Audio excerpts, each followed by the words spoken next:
And we are back with the fourth segment of the GSMC Basketball Podcast, brought to you by the GSMC Sports Network.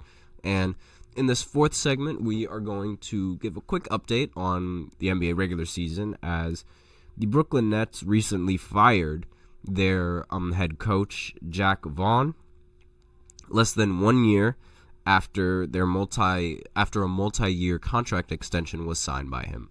So this happened 5 days after losing to the Boston Celtics, and in a blowout loss. Only if I can just pull up the box scores real quickly, because I'm very confident that was the reason why he ended up getting fired, because of that Boston Celtics game and that pitiful performance that he ended up putting. Let me just go ahead and get the box scores of that game real quickly. Just wait 1 second. Because it was a while ago. It was 5 days ago, I believe, and it happened Wednesday. Yep, 86-136. It was a really bad loss for the Brooklyn Nets and a really bad way to cap off their mid-season. It's a bad way to cap off the mid-season. They're 21-33 right now, and overall he led the Brooklyn Nets to a 64-65 record. Now, a little bit of history on Jacque Vaughn and his coaching career. He was the assistant coach to Steve Nash, while Steve Nash was coaching Kyrie Irving, James Harden, and Kevin Durant.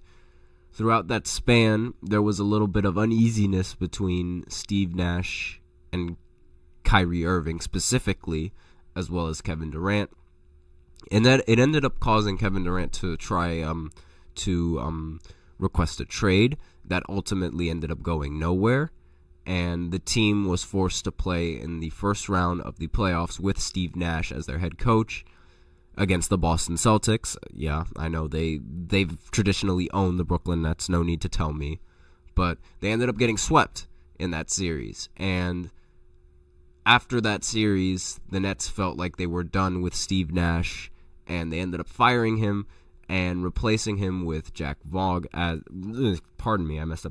Jacque Vaughn as the new head coach going into next season. Now, for the Nets, it was a little bit difficult, but Vaughn has proven, he was proving himself to be a very good head coach for Kyrie and Kevin Durant. They went on a great win streak, but then, as we all know, Kyrie ended up requesting a trade, and Kevin Durant requested a trade shortly after, breaking up that duo in Brooklyn and leaving the Brooklyn Nets with a little bit of scraps to deal with and not much really for the team to look forward for in the future.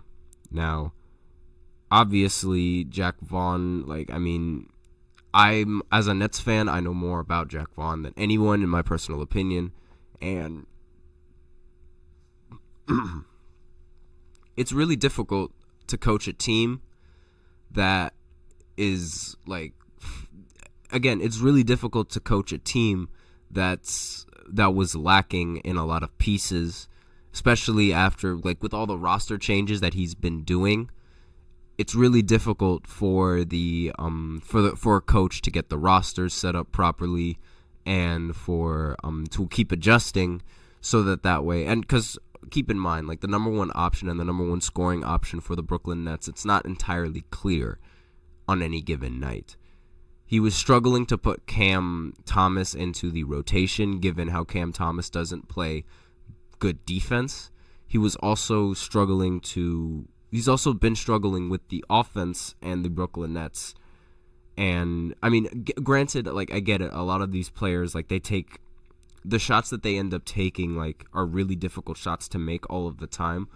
But the game plan doesn't really get adjusted that much for these players to hit the shots that they usually hit. And it's really difficult for, again, a team to sort of find that rhythm. And, in the Eastern Conference, with how top-heavy it is, losing a coach, who is the Nets going to replace them? We've seen what damage bringing in a new coach could do to a team in the middle of the season. Look at the Milwaukee Bucks. Bringing in Doc Rivers was one of arguably the worst moves in the mid-season that the Bucks could have done as of right now. And obviously, like, I mean, having a coach that just lost by 50 points, I don't really think there's much of an argument to bringing him back. Like, I get why they fired him completely. Like, that loss is just unacceptable on any level, and that game should not have been as lopsided as it was, given how we were able to make the Nets were able to make the game a little bit more competitive while they were at home. But, like, obviously, like, he guided the Nets to the 5th best record in the league, from November 1st to February 21st in 2020. And he led the Nets to a 12-1 record at one point, as I mentioned previously. And he once coached the Nets for 10 games, and he was an interim head coach in 2020, following Kenny Atkinson mid-season's departure. And obviously, like, this marks the second February firing of Vaughn's career, as he was relieved of his duties by the Orlando Magic in February 5th, 2015. So he coached the Orlandos for 2 years prior, garnering a 58-158 record for the Orlando Magic. Obviously, with a lot of his games that he's been in, there isn't really much winning for the coach in the sense. And I guess they sort of wanted to sort of deviate from that culture. And it might be argued that he was only winning with the Nets because he had Kevin Durant and Kyrie Irving.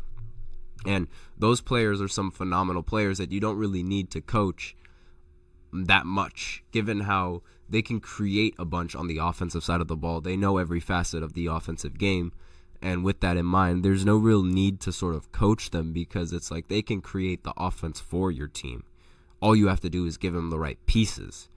But firing him now is like the big question. Like, was it the best move to fire him now? And like, the timing of his dismissal, like it says in this article that I'm reading at, the Nets are objectively like they're not having a bad season. In my personal opinion, we are having a bad season. So I with that in mind, I could see why it doesn't make sense to fire him now. Fire him for after the regular season, because he might surprise us. He might have surprised a lot of people with a mid-season run. But then again, he also might have not surprised anyone. But with that in mind, like, they could have kept him. They could have kept the coach for at least until after the regular season had ended, and then brought in a new coach for the new season and bring in that new environment in the off season. I think that makes a little bit more sense. And the Nets, like, again, we're going to move to like our 3rd head coach in 17 months. And the organization has yet to like name an interim, so it's like there's no real direction that this Brooklyn Nets team can necessarily go, given how like the coaching changes, and it's like it's really difficult to play under multiple head coaches. And especially like with a lot of these players coming in from trades, they've been playing with a different head coach almost every single day of the week. Now, as I mentioned previously, like with these with Kevin Durant being traded, a lot of these players were traded from their head coach as well. Same with Kyrie Irving and a lot of the players that the Nets were able to gather from that trade. To add on top of that, the fact that Ben Simmons doesn't want to play also adds more problems with the minutes, because it's like if Ben Simmons decides he doesn't want to play a specific game, then that's an adjustment in the rotation that Vaughn has to make with a split second's notice at times. But obviously, like, I mean, it's gone now. It's over with. No need for Vaughn to worry about that anymore. I'm very curious to see who the Nets decide to bring as a coach for the remainder of the season, because I don't really think that they have much of an option. And if they don't have a coach, I could potentially see them dropping all the way down to one of the worst teams in the Eastern Conference. Now, will they be worse than Washington? I don't think so, because like their talent is just that much better. But without a coach, it is a lot more difficult to win. It's a lot more difficult to have that to bring that culture to the locker room. And the Nets need all they can get with the coaching experience and whatnot. But we'll see what the Nets decide to do in the offseason. But with that, we are out of time for our for this podcast. Thank you so much for tuning into the GSMC Basketball Podcast, presented by the GSMC Sports Network. Your support means a lot to us, so please remember to subscribe to the show, leave a positive review. It really does make a difference. We also invite you to follow us on Facebook, Twitter, TikTok, and Instagram for more content and updates. And as always, I like to remind everybody, please remember to tip and to donate to get your comments recognized. The link is on display in the ticker, as well as in the link in the description. Once again, it is streamelements.com/gsmcsportsnetwork./tip. Helps the show, makes the show much more interactive between myself, the host, you guys, the viewers. But other than that, follow us on Facebook, Twitter, TikTok, Instagram, more content and updates. Thank you so much for tuning in yet again. Have a wonderful day. I'm your host, Nelson, and as always, take care.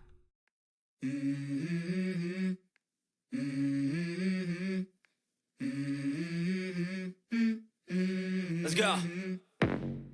I wake up to a little bit of drool on my pillow, feel like it's gonna be a bad day. Yeah, I'm tired of shit, and the coffee ain't hit yet. Damn, ain't that great. I don't wanna go to